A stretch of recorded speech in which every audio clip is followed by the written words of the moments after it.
Welcome back, everyone. Surah 434, sometimes affectionately known as the wife-beating verse, has been hotly debated in the history of Muslim interpretation. It's a problematic verse, to be sure, for many reasons.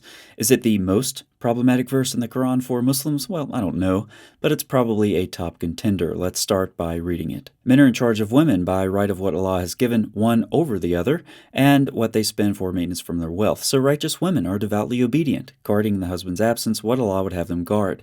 But those wives from whom you fear arrogance, first advise them.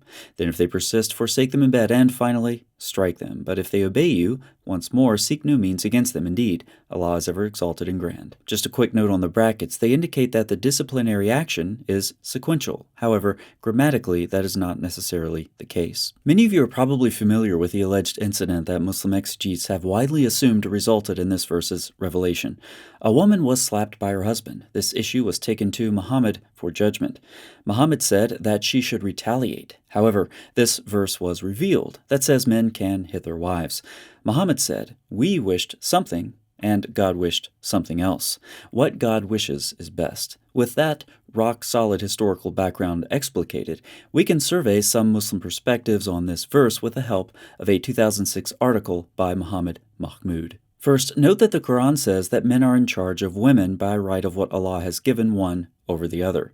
Several other translations read something like, Allah has made one of them, referring to men, to excel the other, of course, referring to women. Mahmoud's article describes some ways that Muslim commentators have outlined Allah's preference for men over women. Here's a summary. The great 12th century scholar al-Zamakhshari categorized three areas of men's greatness over women. The first is intrinsic, things like reason, prudence, will, and strength.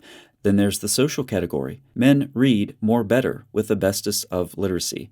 They have better military skills, and scholars, like those who tell everyone else how to beat women, are men. Finally, men are imams. They wage jihad, lead the call to prayer, and so forth. He also cites the authors of an influential 20th century commentary, Tafsir al-Manar, for a more modern perspective. For Muhammad Abdu, one of the Tafsir's authors, a man's privilege and power over a woman rest on natural and acquired grounds. The natural argument claims that men have a more mature disposition, are more beautiful, and have superior thinking capacity. That's right, men are more beautiful. The Tafsir even states that one thing that contributes to men's superior beauty over women is their beards. I've had a few thoughts while noticing a Muslim beard, and beautiful is not one of them. Now that we know how men are better than women, we don't have to talk much about the nature of the arrogance, probably better understood as disobedience, of the latter. Defining disobedience is a very open category in the Muslim history of interpretation. Also, whether a husband has to know his wife was disobedient or have good reason to think she is or will be is debated. Moving toward disciplinary action, the husband has the right to forsake his wife in bed. Some Muslim commentators have been puzzled by this. If the woman's angry at her husband, not sleeping with him would not be punishment. Thus, Tabari cites some exegetes who have tried to solve yet another riddle in this verse. Some commentators that al-Tabari cites contend that the phrase is not about forbidding the performance of the sex act itself, but rather a particular manner of its performance. The husband can have sex with his disobedient wife, but should signal his indignation by not speaking to her during the act. Tabari himself suggested that this part of the verse referred to tying the woman up for her punishment.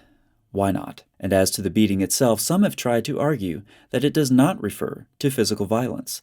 This is where the verse gets really problematic. As Mahmoud states in his article, this is one of those rare instances when a believer feels that he or she stands on a different and higher moral plane than that which sacred scripture prescribes. You see, there seems to be something fundamentally wrong with beating a woman, even if she might be disobedient, yet Allah very obviously prescribes it. In response to this moral quandary, al-Tabari, along with many others, met Allah in the middle and said that beating the wife should not break any bones. Or again, from the more modern perspective, the commentators of Tafsir al-Manar rely on al-Tabari's material, insisting that the beating should not be harmful. Both commentators, however, go to great lengths in trying to justify beating as a disciplinary punishment. Muhammad Abdu claims that it is neither contrary to reason nor unnatural to beat women, but he quickly adds that this is a measure that can only be justified under exceptional circumstances, when the moral fiber of society is seriously undermined. His logic takes it for granted that women are more susceptible than men to the influences of moral depravity. For Rashid Rida, a woman's disobedience opens the floodgates of chaos, and beating is a legitimate and sometimes necessary measure to restore order. Engaging in one of his typical polemics, he dismisses out of hand those who oppose wife beating, dubbing them as imitators of Westerners, and goes on to open fire on Westerners, whose conduct is, in any case, far from exemplary because they engage in beating their wives. As problematic as this verse is, even the authors of the Study Quran balk at saying that this verse is not describing physical violence. Some recent interpretations of strike them seek to avoid the sense of physical hitting entirely by invoking alternate idiomatic meanings of darba, to strike. Such interpretations are not entirely convincing, however, since the wider semantic range of darba they invoke is activated only by various prepositions and syntaxes not found in the present verse. Moreover, the occasion of revelation is widely held to be the issue of a man's right to strike his wife, and so one would expect the verse to address this issue specifically. More recently, others have attempted to make this verse cohere with human conscience. For a radical articulation of a virtual abrogation of the beating measure, one must turn to the feminist intervention. That's right, Muslim feminists, a contradiction in terms if I have ever heard one.